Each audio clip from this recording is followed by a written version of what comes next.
Hello, hello, hello, everybody. I am Dr. Essence Johnson, your HBCU-made, residency-trained community and correctional health optometrist, who's also the Chief Visionary Officer of Black EyeCare Perspective. And boy, are you guys in for a treat today. The guys of BEP have so graciously gifted me the opportunity to host and have a conversation with some of industry's greats. We're going to talk business and branding, practice management and marketing, and we're going to put the eye in inclusion and discuss eyewear and fashion with none other the founders of FUBU and the duo behind Eye Candy Creations USA. Since the 1990s, FUBU has been continuing to change the world of fashion, brand, and lifestyle.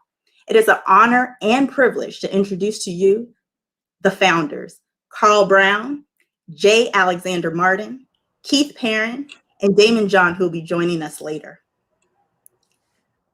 Hello, guys. Hey, how you doing? Hey, Doing good. Hello, everyone. Good evening. So when I think of the four of you all and I reflect on the history of FUBU, I just can't help to think of myself and the guys of Black EyeCare Perspective.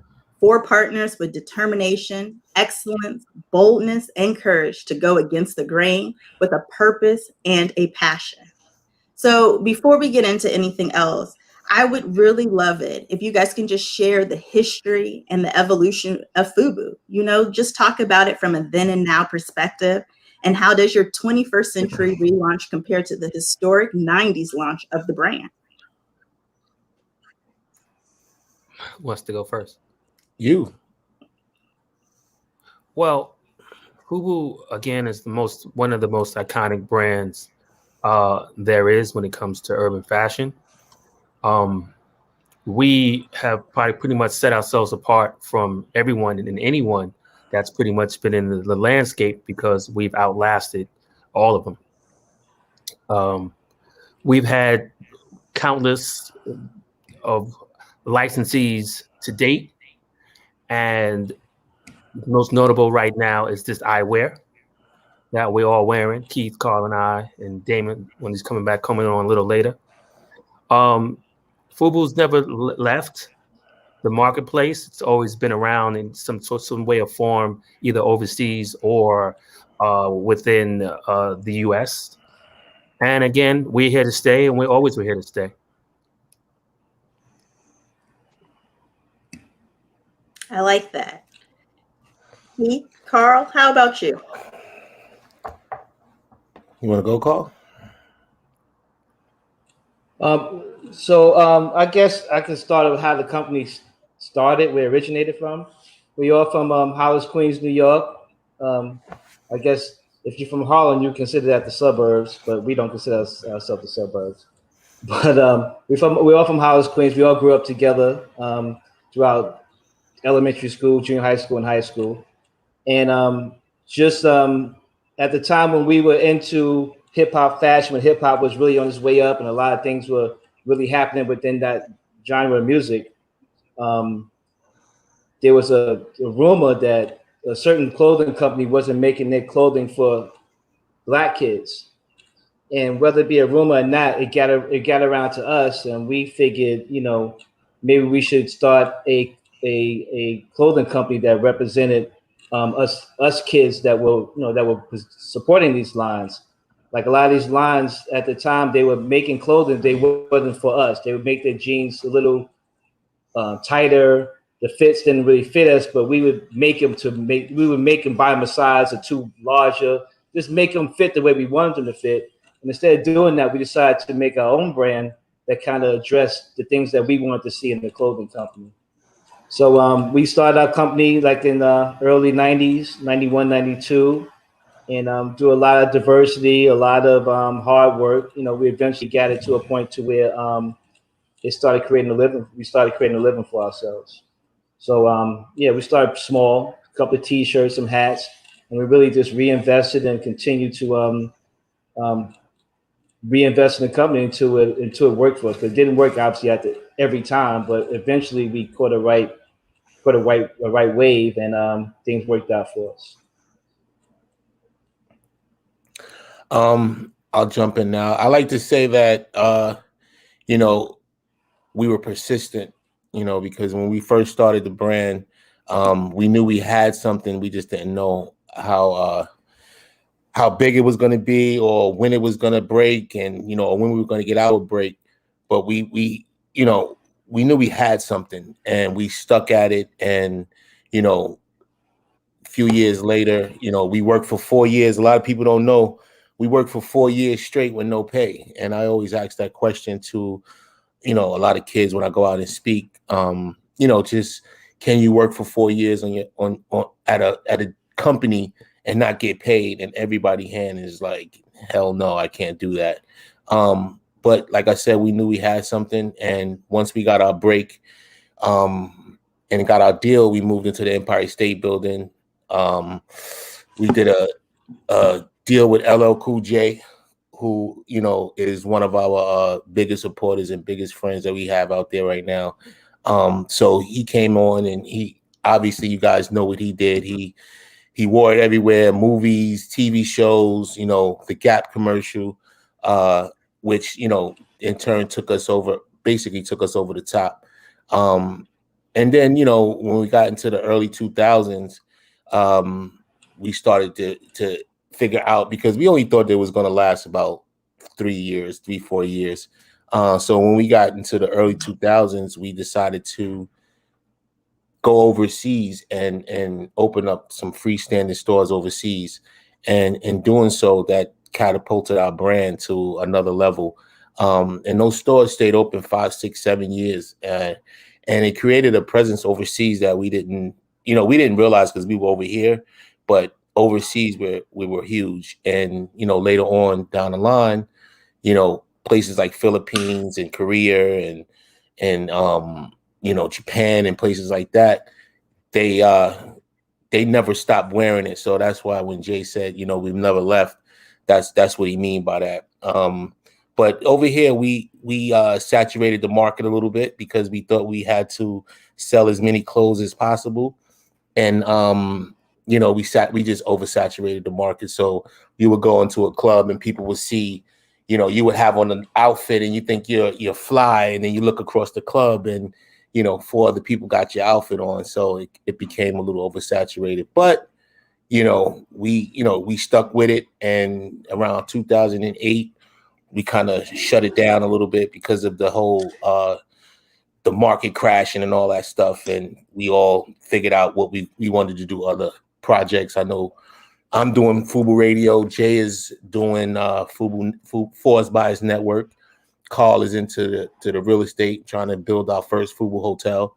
So, then to bring it up to now, in the last couple of years, it's just been a resurgence of where you guys at, and and people are buying, all of this FUBU out of thrift stores and online on eBay and whatnot. So we decided to figure out, we decided to say, if they still want it, let's throw out a couple of things. So we did a couple of collaborations with a bunch of lines, so far as Potter, Urban Outfitters, Ebbets Field, what was that other one that we did? Mitchell and Ness, Puma, and we saw how the kids were buying it up. So we decided to, it's time to come out and just reintroduce the brand and see what happens. No, I love that. You hit on just so many points. The persistent, as to know, a lot of us as young entrepreneurs, we look at you and we're inspired, but like you said, we sometimes don't know that it may take 4 years or even 10 years to get to that next step or the next point in your life. So as we're speaking out to the future, what is the future of retail, and what advice do you have for, new and emerging brands that are coming out? I mean, the future of retail is really up in the air right now with this COVID thing going on. It's really but it was going away back in 2008, because a lot of the stores that we were in back then kind of, closed up, filed for bankruptcy. But our brand at the time was still hot enough for us to say, hey, don't put us in that bankruptcy, let's work it out. and a lot of stores worked it out. But we, over the years, a lot of stores have closed. Just to give you a quick synopsis, I was just riding around trying to find some steamed seafood. I looked on the internet. Everything said, "Oh, this is down the block." I went down there, that's closed. I went down the next block, that one was closed. So it's kind of like the same thing with the stores. Like a lot of the, smaller mom and pop stores are closed. They're not, they're not doing too well. And especially with the emergence of e-commerce, e-commerce is big right now. People rather stay home and shop. And it's been like that before COVID. So, we pivoted a little bit and we decided that we'll sell everything that, that we have online on our site, and then see, whether we could pick up a couple of retailers here and there. Yeah, I think that I think I agree with Keith what he says, but I think that as e-commerce grows and develops, you can look at Amazon and a lot of these places, they're moving back to retail. And I think that there's a place to retail. You just gotta move a lot smarter. You can't just be retail. You have to obviously grow your e-commerce business just as much as your retail business. But I don't think retail business will ever go out of disappear. I just think that the retail brick and mortar stores just have to be smarter about who they cater to as far as their consumers, which is actually a good thing. If you could do both well, you'll be successful at retail and e-commerce. I don't know. Jay's trying to say something. His mic is off or whatever. I don't know. Oh, there we go. To piggyback on that comment that he just made, that Carl just made, every genre, every business has their ups and downs in retrospect. When you look at retail, it's the same thing. If you look at television, for years they're telling you that television is going to die. Television is going to die. Your phone is where everybody's consuming, content and whatever, which is true. But that's just a part of it. That's just a part of it. Just as well, a part of it is direct to consumer. The same thing. A part of it would be retail. And with the influx of people, and the shots and the people, just tired of being home and things like that, I think there's going to be definitely a renaissance likened to the days of coming home from war. And now everyone just wants to get out and have fun and do things and shop. Even in New York right now, we're seeing a resurgence of business because they opened up on the 14th. So I think that's going to help us. That's going to help retail. It's going to help everything. And again, you'll be able to do it one way or the other way. But I think that if you have a chance to get out there and actually feel the garment and get out there and actually put it on, you're gonna love that experience. You're tired of sitting at home just wearing anything. It's really about being smart with your business and not giving more attention than the other. But every retail store should have an e-commerce arm to it at this point. You're crazy if you don't. And again, too, to business owners, a lot of people look at just today. You cannot look at just today. You have to look at tomorrow. There will be a tomorrow if you can stay consistent. And again, you have to be ready for that. In every business, you have to, be, you have to think about 8 months, 6 months, 9 months out straight. It's not about, it's not about the old adage of, what did the kids say? You only live once. It's not about that. It's about extrapolating, looking what's going to happen, being a visionary. Yeah, but you got to also take into effect that these rents are growing astronomically, and if your sales are not there on a consistent basis, a lot of these businesses are being forced out of the retail space because they can't afford the rent. So how do you compensate that? How do you keep up? Move and find a cheaper location because a lot of rents are going down.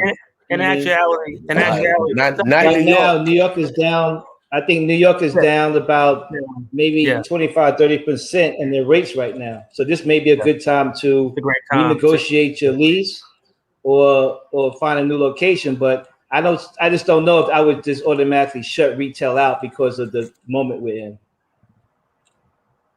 Listen, in every problem, there's an opportunity, and that's how you got to look at it. When there's a down market, somebody's making money. When there's an up market, somebody's losing money. You just got to figure out which side you're going to be on. No, that's great. I think a lot of the things that I heard was, about rebranding and building the brand. And definitely with FUBU, that is something that you guys have done time and time again. You started off with sportswear, and I heard just a few things that Keith had touched on of just other opportunities that you guys are launching with the FUBU brand. Can you share a little bit more about that with us? Yeah, I mean, we've always been, like Jay said earlier, we've always been a brand that had licensees. We didn't have too much education in women's wear or kids wear or outerwear. We knew what we liked in the menswear department, but when it came to those other those other spaces, it was okay. Let's go get this licensee, Jordache for women or Peerless for suits, or things like that back in the days. And with the reemergence of what we've built the last couple of years, we wanted to kind of do the same thing. So what we did is we went out and we struck a deal with Eye Candy. We struck a deal with them. And then we struck a deal with the Caraco suits. We did a deal with Hustler watches for our watches. So, we started putting together our licensees and bringing out a lot of the stuff that we wanted to see back out again. And, so that's one of our strong points, is being able to have licensees as a brand that's been out for almost 30 years. Yeah, what we realized is we can't do everything on our own. We specialize in menswear, and we know we can do that. But we also knew that the brand was strong enough to be carried in other categories. So even before this stage, we tested on many possibilities, hair care, certain other product lines. But we knew we had to find our niche. We had to find our mojo, for lack of a better word. And getting with Eye Candy Creations was a great opportunity for us because it served a lot of purposes. First of all, they're a Black-owned company, and being that we wanted to extend our brand, it gives us the opportunity to do business with other Black-owned companies, and that's what. You can't always, depending on their expertise and their experience and their ability to deliver, you can't always do business with strictly Black-owned companies. But we go out our way to find a way to give companies like Tiffany and Warren a chance to be in business with us. So licensing in that perspective really gives us the opportunity to do those things. But other than that, we have when you're building the brand, people may want to be a part of the brand in different ways. So we try to figure out ways that make sense for the brand and really partner with the right companies that can bring that vision to life.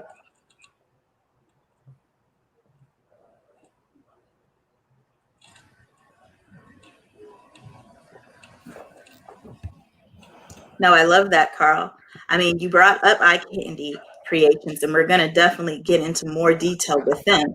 But each of you guys are wearing a piece tonight, and the collection reflects where you guys are from in New York. Each piece kind of has a different New York name and presence. I see Jay looking at his. I'm going to tell you, Jay, that's the Rochester you're wearing. No, they told me it was a Rochester. Yes. So I knew that. But I have to get it tightened a little bit. I wear them so much. For years I didn't wear glasses. I wore nothing but contacts. So now now that we have a great license in Warren and Tiffany, that now I'm wearing glasses so much, I gotta get some more.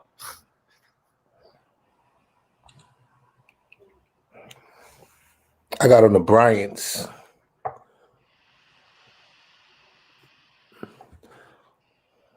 I didn't want to wear shades and, kind of, because everything else I have is shades. Like, these are the clear ones. No, I love them. I definitely, when it comes to the Eye Candy Creations brand, you can't just have one pair. And I love that they're interchangeable between optical and spectacle, optical and sunglass prescription as well. And I definitely like, we talked earlier on why you guys emerged with the FUBU brand, and a lot of it stemmed from not only style and fashion, but fit. And that's also equally important in the eyewear industry, that we have things that look good, but that they also fit good, and that they also make a statement and a presence with us. So I definitely love that FUBU is expanding their brands into other areas that can continue to represent just fashion altogether. And I might add, it's a great thing to be called FUBU Frames. It's not eyewear anymore. It's FUBU Frames. We're changing the landscape of it. And the bottom line is what attracted. I'm sorry, Jay. Go ahead. No, I was telling you to go ahead. Oh, well, I was saying the bottom line is Tiffany and Warren and everybody at Eye Candy, they speak our language. We don't have to tell them what's hot, what's fly, what's quality. She has so much experience in the business from all angles that when I first met her, all those things impressed me. I knew we can trust our name with her because she spoke our language. She know what we like. She know the vein we wanted to be in and how we wanted to present ourselves on the shelf. So it was really easy. You know, you never know until you start working with someone, but once we got into the groove with her and she started to learn us and know the things that we like and want to see as far as the brand goes, we realized it was a no-brainer. She's really been a pleasure to work with, and it's really, I think she's going to be a real asset to our company for years to come. We keep mentioning the wonderful husband and wife duo of Tiffany and Warren McIntosh of Eye Candy Creations USA. I'm going to bring them on so they can also add to the mix and the flavor of how FUBU and Eye Candy Creations now have this marriage of FUBU Frames. Welcome, Tiffany and Warren. Welcome. Thank you, everyone. And unlike all of the founders, I have on shades because I don't want you to see these tears. Right? No, I'm trying to keep it. That was awesome. I'm trying to compose myself here. Wow, thank you guys so much. I'm speechless. I'm trying to get it together. But thank you. Let me help you guys get it together. So we've been talking about branding. We have been talking about just the emergence of different ways we can impact the fashion industry, especially in the eyewear and especially in bringing in FUBU Frames. I personally know with my relationship with you all, Eye Candy Creations is the perfect formula for building your brand. You guys are a big part of building my own brand. A lot of people recognize me because of the frames that I'm wearing. And while these aren't FUBU ones, this also falls into your collection with the Cynthia Bailey eyewear. I'm wearing the Taylor. I've known, named after your daughter. But you guys are definitely in the business of creating styles and designs that help people make a statement, but also become a part of them. I'm like Jay, I don't think I've ever owned a frame that I just want to live in, that I want to have multiple pairs of. I feel sometimes like a cartoon character where I need, 365 pairs of my Eye Candy Creations frames. So definitely just tell us about, how you started, your missions and your why, like how we all get to just be blessed by your styles and designs. Oh, wow. Well, I'm Tiffany McIntosh, Warren McIntosh, and we are the CEOs and owners of Eye Candy Creations. So the company launched officially in 2014. I have personally been in the eyewear industry for about 20 years plus now. Eye Candy Creations started kind of in the PR aspect of providing product placements and marketing for other eyewear brands. And I was an account executive for many other fashion brands that you guys are familiar with, such as Givenchy and Chopard and so forth. But I pretty much worked in every facet of the optical industry, from the wholesale side to the retail side. And most recently, which a lot of people may be familiar with, we started designing and creating our own collections for celebrities such as Cynthia Bailey, like you said, Dr. Essence, which you're wearing right now, Eva Marcel, and even a gospel singer, Tasha Cobbs Leonard. And then most recently, we've grown into licensing, which we have the license for FUBU. Yes, which we're so excited for and blessed to have. And we also distribute brands as well. So we have For Art's Sake on our portfolio as well. And hubby. Well, I married into the business, and just being with Tiffany, seeing how hard she works, her passion, persistence. It was just the right thing to do. I've been an entrepreneur like my whole life. I'm from Baltimore. Back in the days when it snowed as a kid, 11, 12 years old, we go out with our shovel, our salt. We see who didn't shovel their front yard. So we knock on the door, $5, $10, we would charge people.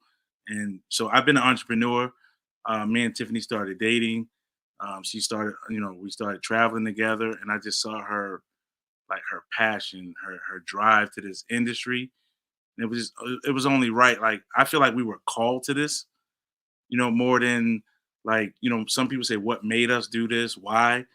It was like, I feel like we were called. Like, Noah was told to build the ark because it was going to rain. I feel like we was told to build Eye Candy Creations because there was a space for us to do what we're doing right now. And, the FUBU opportunity came to us, and, like, we talked with Damon Johnny last week. It was like, you have to be prepared for the opportunity. We were prepared. We went up to New York, we presented to these guys, and they literally told us, like, we thought, like, if you choose us, let us know. And they was like, no, you got it. This is yours right then and there. And it was like, they said they loved our story and everything. And, it was that thing where we didn't want to let them guys down because we knew what they entrusted us with, because we knew what the brand meant, the legacy, and they entrusted us with that for the eyewear. So we were like, let's go. Yeah, I think it was important. The optical industry is definitely, I feel that I didn't choose it, it chose me. I've been in the optical industry since I was in high school, so we're going back 14, 15 years old on the optical retail side, which many people may not be aware of. And just having worked in the industry for so long, and as an account executive going on to the wholesale side for so many different brands, we just saw a need in the industry. We wanted to see more of us, in the industry, from the level of being a retailer. I'm sorry, not a retailer, a vendor and a licensee, just like all of the other brands, and to be able to bring products to the market that would speak to the need, for people of color and different ethnicities and so forth. So that is great. I think, many people are probably wondering, we're just awestruck. I'm like you, Tiffany. I keep, like, blotting a tear here and there.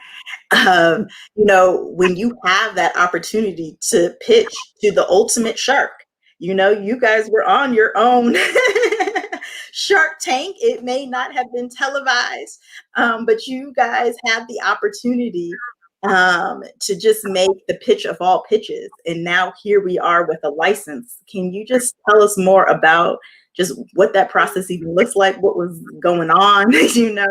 Let us know. You want the true story? Do you want the real story, the truth behind it? Because my husband would tell you I was an utter mess. As we prepared, he was like, you're prepared for this. You were born for this. We've done the work. Just go in and tell them our story. We really, we saw, like what Keith and Carl and Jay were saying a little bit earlier. We saw the reemergence of the brand. We saw them doing collaborations with Puma and Mitchell and Ness and so forth. And at the same time, we also saw in the optical industry, we saw Champion relaunching, we saw Fila relaunching, you know, those brands that was of that same era of FUBU. And so we literally said to each other one night, pillow talk, honestly, we're being transparent. We say, hey, it would be, do you think FUBU, you know, would come back in the eyewear category and, you know, work with us? And it was really that simple that we said to each other, and we said, you know what, let's reach out and let's see. And leading up to the meeting, I, you know, again, the Shark Tank, you know, whole thing kind of, you know, it paralyzed me, I guess you would say. And Warren had to will me in, and he said, listen, just tell them your story. And we really found that the guys' early beginnings, their humble beginnings, really emulated our story, our beginnings, and how we were building these grassroots and from nothing, growing from nothing to something, you know, with our companies, with our brand, just being passionate about what we wanted to do to bring a product to market. And when we, you know, were able to go to New York and just say that and share our stories, our history, that was enough for them. And so I'm, you know, we honor them. We're thankful that they've entrusted us with their brand to carry on the legacy with this license for the eyewear category. You want to know, speaking of the ultimate shark, he is here. I would love, you know, to have that honor and pleasure of introducing to everyone Daymond John, my fellow Pisces guy. Happy belated birthday. Thank you. Thanks for having me. I can't see everybody of my partners here, my trusted partners. We can well, bring back the trusted partners here. They come. I just want to see that I see Keith. All right, I just got to make sure. Hello, guys, again. Carl and Jay. Okay. All right, good. What's happening? How are you? Hello. What's up? Good. Happy birthday. Belated. Happy belated birthday. Thank you. Happy belated birthday. Appreciate it. Thank you. So now that we have, you know, Tiffany and Warren here and all of the founders of FUBU, I just want to go into just a little rapid questioning. I'm sorry to just throw you to the fire, Daymond, but this is our time to ask. The guys did a great job of telling us your story. I think anything that we have learned in this time is the ability of storytelling and how that can connect with audience, how that can get you to your next opportunity. And some of the things that people want to know is, how do you turn something that is an idea from a hobby into a full-blown business? Well, you know, I think that my partners and I have done it in so many different ways. And I got to be honest, though, you don't hear about all the times that we have failed, because you hear about only the successes, because the successes live on. Not that, you know, the success starts to tell its own story. So, but often in businesses we have failed. And how do you turn a hobby into it? Well, you know, you start to educate yourself on the business or whatever it is and the hobby that you love doing, and you realize that somebody's getting paid doing it, you know, and usually you're on the consumer's end of that hobby. And once you realize that, I mean, you know, Carl, Keith, Jay wasn't as heavy into hip hop and hanging out with us when we were younger, because he lived like a couple of blocks away. But me, Carl, and Keith were like, we were real hip hop junkies. And me and Carl, actually, to be very honest, we used to break dance. And we would never think that at the time that maybe you thought about the most immediate way to make money off of breakdancing, right? Or even, and actually Jay was into hip hop. Jay was into rapping. I remember he was part of a rap group when we were kids, because we were all like, you know, in between 11 and 14 years old. I remember, so we were all into hip hop, tell you the truth. And Jay was thinking about rapping. Me and Carl were thinking about breakdancing. And you would think that the natural progression to that to make money is, all right, I'm gonna get paid as a rapper. I'm gonna get paid as a breakdancer being on tour. But what really happened with that was we were so into it for so long of a time and so entrenched in it that we were all dressing fly as far as we were concerned, or aspired to dress fly, but we never thought that we can combine the love of this hobby of hip hop with dressing. And all of a sudden, 10 years after that obsession of this new music came around, we decided to create a company called FUBU. And so why am I saying that? I don't want to get people off course of what I'm saying is that the initial way and the initial hobby that you have, sometimes you're too close to it, and you're thinking, well, this is the only way that I can get compensated, or this is the only way that I can live off of doing it or support, my love. But if you are truly entrenched in it, you bring other people around the same way that, Carl, Keith, and Jay and I all started to collectively find ways to work together. You'll find other ways, and that's what innovation is. You see, I'm an okay dresser. I wasn't really, my style is not super flamboyant or one way or another, but Jay really understands fashion. I mean, to a much higher degree than I do. Carl was more like the army pants kind of guy, and more like not grunge, but he had a different style. And Keith had a very flare hood style, right? So we all had different kind of styles, and that complemented each other, because as we started to come up with things, if we all liked it, then it was fly. And I remember, they can tell you the story about how we came up with the football jersey. I'll let one of them tell you the story. Who wants to take that story about the football jersey? That was my idea. No.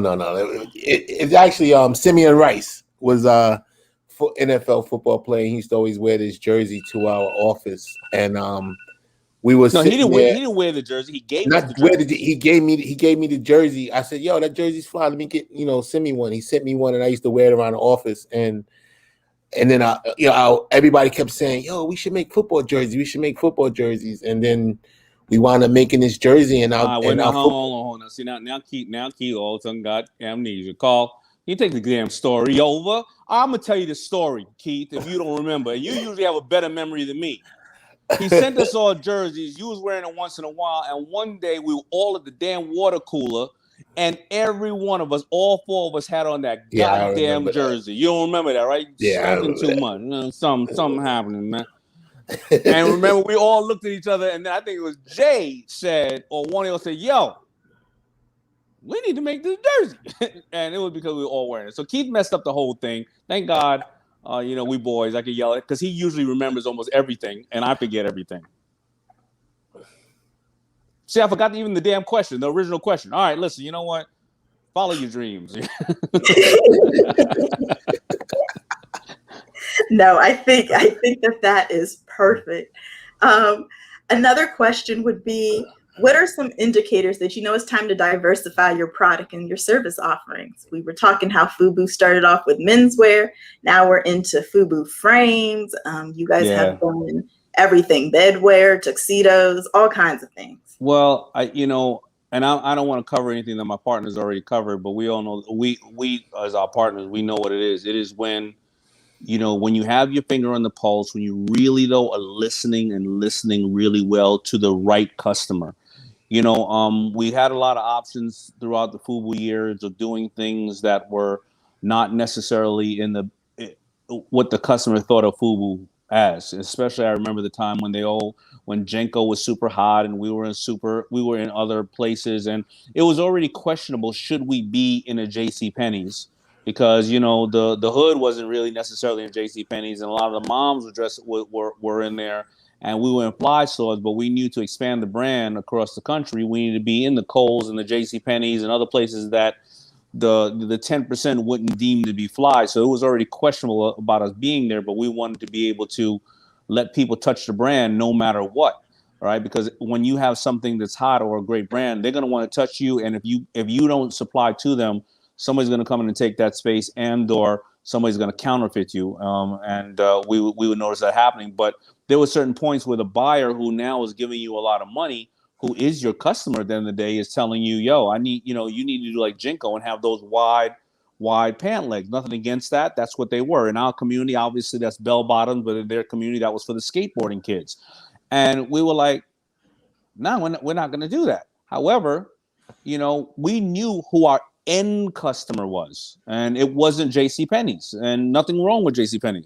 But again, we'd be out of the clubs or we'd be someplace, and whether somebody says, I don't want no loud colors on something, I want you to reduce the logo. Is that possible? Because I don't want to look like a billboard. Or they go, I got 4 years worth of FUBU in my closet and I'm going to college, and right now I want to look for a job and I can't walk in with FUBU like that. I want to represent you though because I love the brand. Can you make suits or other things? And if we hear it enough, because we were the ones listening to the customers, we would do it. In business and especially in fashion, you're gonna take some chances, and we've been too early in some stuff, like coming out with the NBA product before it was popular. It was not even the NBA, was it? What was it, guys? It was the ABA. ABA. Throwback stuff, or because we would do stuff like make the New York Knicks a full velour suit, but realizing later on that a true fan of the Knicks, they wanted their Ewing jersey. They didn't want anything else, right? So we would already take chances, and we were happy with our failures when we took them because we knew we took the right chances. But the ability to go ahead and move into frames and move into various other things is when we knew that our customer was ready for it, and it was on brand, as they would say today, is popular saying. But it was something that our customer never felt like, now they're going too far. Now they're trying to make some money off of us, or now they don't respect us, No, definitely. I hear from you too about representation. And we all know that's a hot topic right now in every facet that we speak of. Can you give us your perspective on why representation matters, not only just as people, but for the fashion industry, and what inclusion in fashion looks like and why it's important? Well, I think the fashion doesn't have a color, and I think that people of color have been a very integral part of fashion from day one. But you look at, whether they're immigrants out of Italy or immigrants out of the Caribbean, a lot of the actual physical tailoring of fashion, the creation of it, and the technical ability to put it together has come from people of color, and mainly people who have been marginalized because they didn't have access to various other things. So whether they put it together out of necessity to dress themselves, or they found other things and made it look fly when it cost little to nothing, but their creativity was something that propelled the fashion or the look. Most of the things that you'll ever see on runways or in music or everything else, it originated from some form of the streets. Whether it's Michael Jackson doing the moonwalk, he used to say, I got this from the kids in the street, or whether it's somebody wearing something a certain way. It's all about attitude. And I just think that, if you are the people that you're serving, you should also represent them. But, if you want to talk about the fashion business, I mean, if you just want to be greedy, and let's play on the selfish part of people, well, if you don't want to offend a bunch of people with black faces and ropes and nooses on your product, well, then maybe you should have somebody in there who's telling you that what that means. Maybe if you are the Gap and you're doing a commercial and you don't want somebody putting For Us By Us in the commercial, and you spending $30 million airing it because you ain't got nobody in the company to tell you, hey, buddy, you're airing a whole nother company's brand out there. Well, maybe you should be selfish and have people of all different colors, creeds, sexual preferences, as well as anything else in their company, so you get creativity. And then if you want to prosper, forget even saving you from looking crazy, you want to prosper, well, then me, Keith, and Carl and Jay, we had partners, and we had people that were from India, the people from Asia, people who were Jewish, and when they would see some things we were doing and then tell us how they felt about it, or things that were attractive in their community or in their world, and we added some of that stuff and flipped it, it made it even better. Not that we made it attractive to them, but we put a different spin on something that we've always been doing, because it's called innovation. People came with other ideas and other insights that we translated into the way that we would love to see it. No, I love that. With that being said, what is your advice to entrepreneurs, visionaries, just young people in general, on how they can prevent burnout?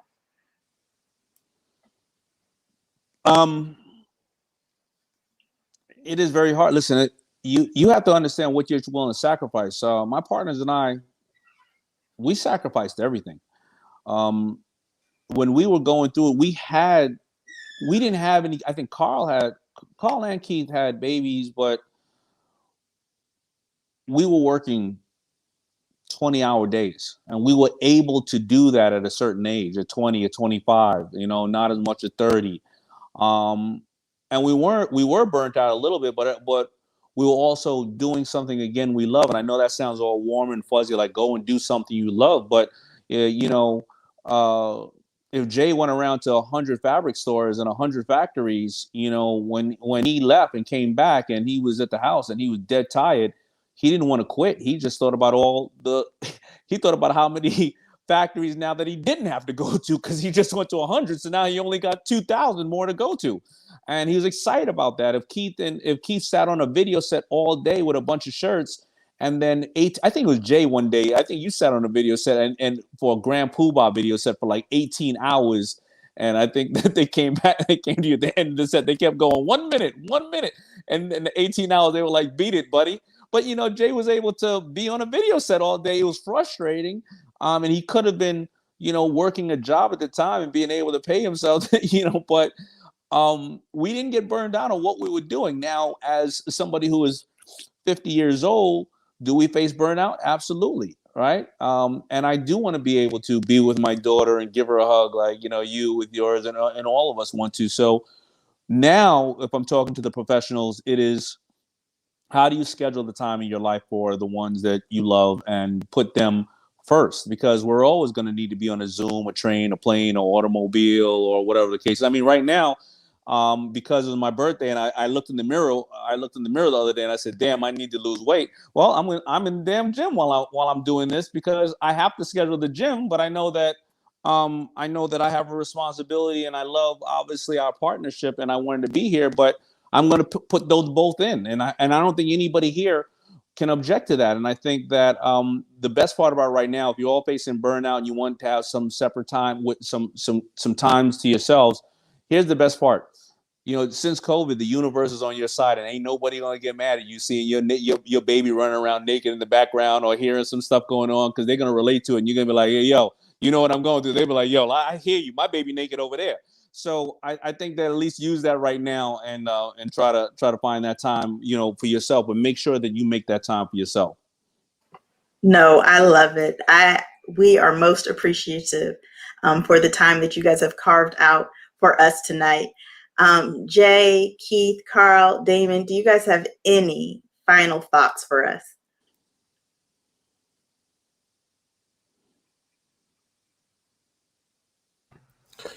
Yes, you can find all FUBU product on FUBU.com. The eyeglasses, the suits, the briefs, the new collection, the new 2021 collection. Yeah, and I want to just thank everybody for always supporting us. But Sorry obviously, about that. The new collection. Okay, can you hear me? Phone's going crazy. Keith, you okay? Sorry about that. Can you hear me? We could. Yeah. We heard you. We heard you, Keith. Yes. I can't hear you guys, but anyway, if you can hear me, all FUBU product is available on FUBU.com. So, all right, and I just want to thank our partners at FUBU Frames, and I want to say that it's an honor that we're able to work with such an amazing couple that is so inspiring, but also understand where fashion is going, where the direction is going, and dedicated. I mean, that's what FUBU was always has been our story, right? All of our story. And I really appreciate their dedication to us. And I hope that, in 5-10 years from now, we'll all be saying how we witnessed them when they were just starting, and not just FUBU. I'm sure they'll take on several other brands and come out with their own stuff, and we'll be saying we were there and we witnessed it.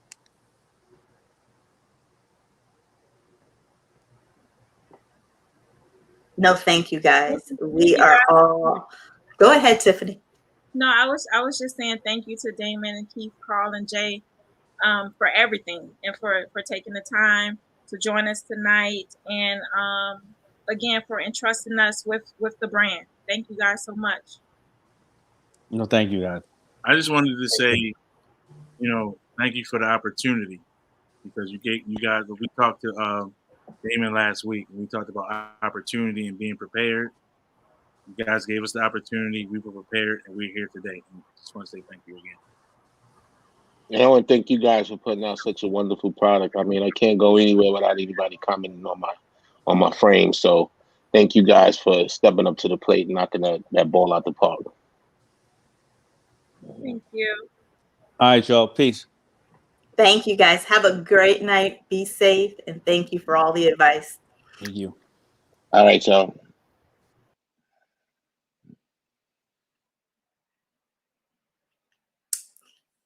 Thank you, Tiffany. That was an amazing opportunity. And all of it made possible because of our relationship with you.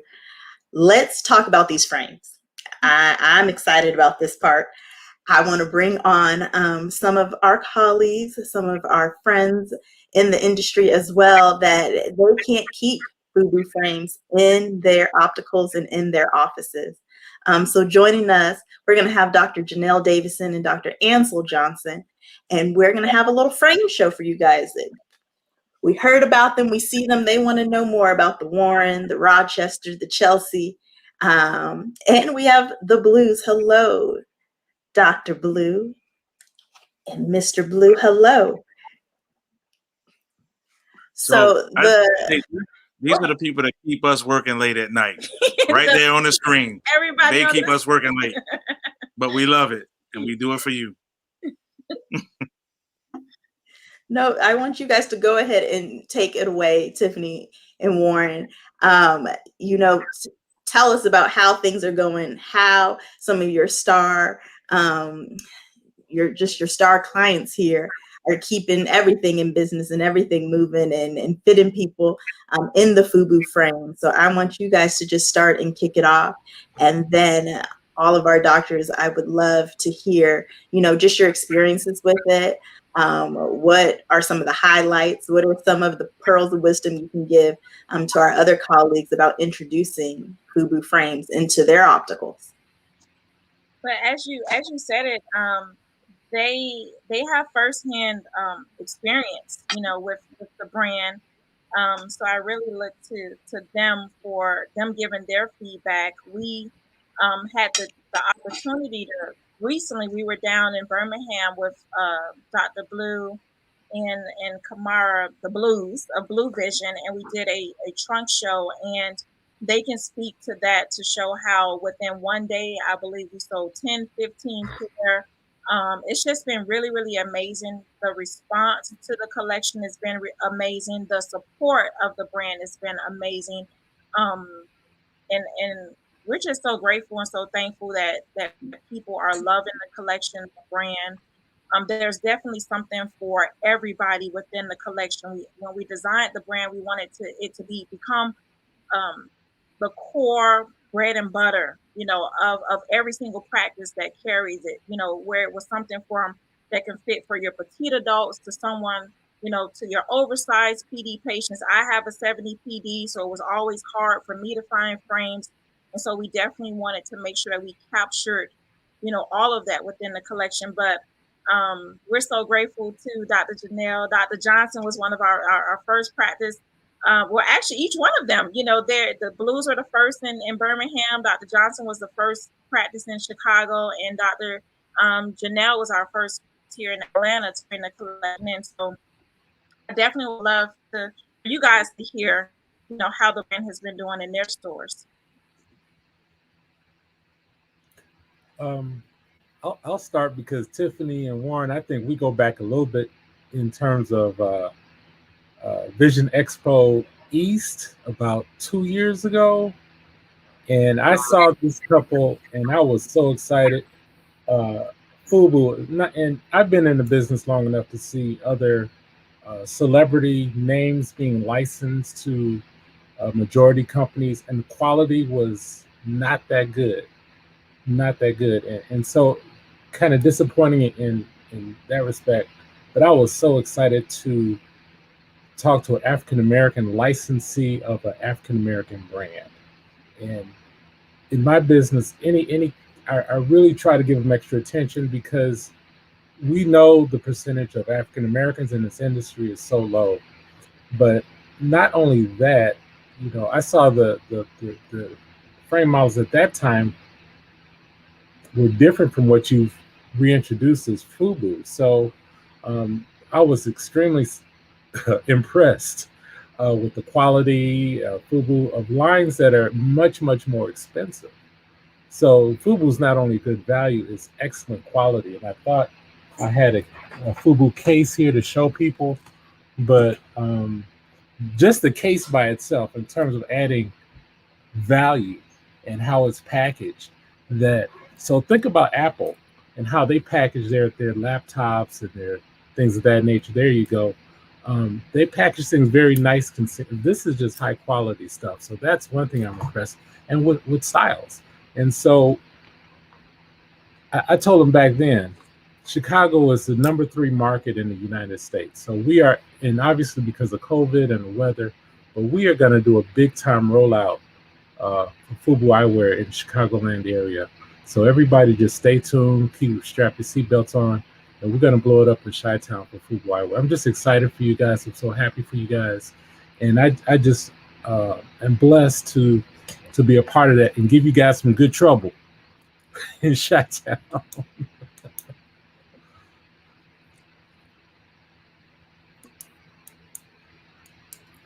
But the line is done well. When I first moved to Atlanta, I remember, I think I'm muted. You're okay. Okay, good. And so I'll go back a while with Tiffany as well in the industry in the Atlanta area. When I first moved here, before I opened my practice, I used to do a lot of fill-in. And so our paths used to cross. And so when I believe we reached out via social media or LinkedIn, and I had her come on in, bring the frames in. She came with all these cases. So not only is the quality beautiful, but it's robust. And then she opened up another line. Remember, I was looking, I thought I was done. And then you guys opened another case. And I'm like, really? And so many frames. And at the time, my patients in Atlanta, Hotlanta, the Black Mecca, they were really looking for bigger styles. And so as soon as she came in, I was like, this is exactly what my patients are asking for. Bigger styles, but fit well, lots of color, a lot of personality. So as soon as I brought them in, I mean, we just turn them over every day. We're selling multiple frames. And like I said, being here in Atlanta, everywhere, everybody's supporting people of color and small businesses. But I do see a significant uptake in Atlanta area. And, me not dating myself, but going back, FUBU was the theme back in the day. You had your FUBU, you Fila, you were rocking it. I'm from Detroit. And so when it came back, it just took me back to the 80s and the 90s with the FUBU styles. And so I think a lot of my patients come in there in that same age bracket. And I have all showcased with my other Black inspired frame lines, Coco and Breezy. You guys have your own case, and patients come right in and they go right to it and they're trying it on. And what she said is so beautiful that anybody can wear it. Not only my patients of color, but my Caucasian patients buy them and rock them and look good. A patient with red hair the other day, she got one of the frames that's a square. I can't think of the name, and it's blue. And she had on a hunter green shirt. She looked beautiful. And so the styles are doing very well in our office. One of the big ones in our office is the East Hampton. So we had a mother and daughter duo, a daughter that's like 15 and a mother about my age. They both got FUBU frames. So it's cross-generational.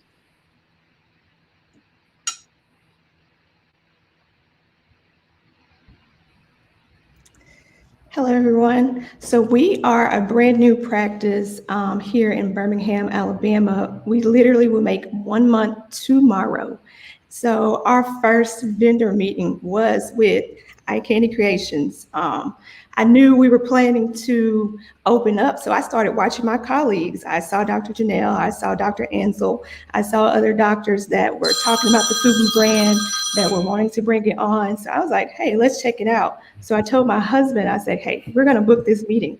Now, I'm gonna let you guys, you got to hear this story on what his first reaction was when I told him that. So go ahead and tell them. I mean, I was just like, FUBU kind of went out of style a little while ago, but that's the PG version. But I was like basically saying no. But I've been working on trying to listen to my wife and understand she knows what's best. And when we went for the meeting, I was very apprehensive because I really like frames, I really like glasses. So I was like, we gonna have this, that. But when I got in there, I mean, every pair I pulled out, I was like, yeah, such and such will wear these, such and such. Right. I want these. And so, I got the navy blue buffaloes on. I got the black buffaloes. I own the Lex. And like she said, we've sold 32 frames.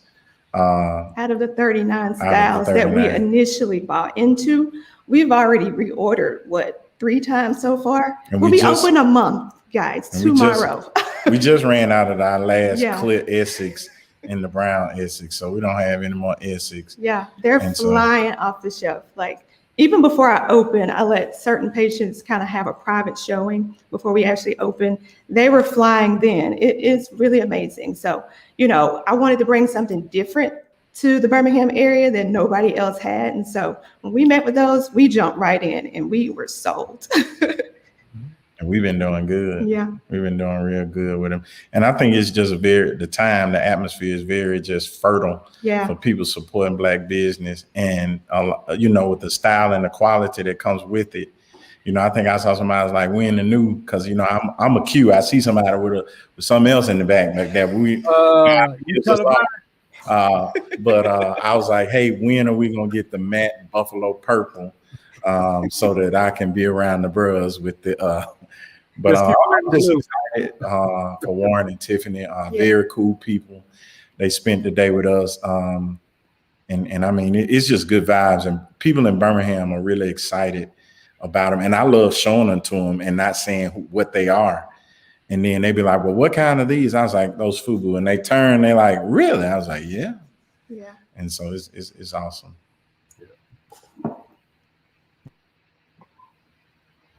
The FUBU frames are definitely fun. And what we hear a lot of is, where's the color, and you guys are not shy with the color.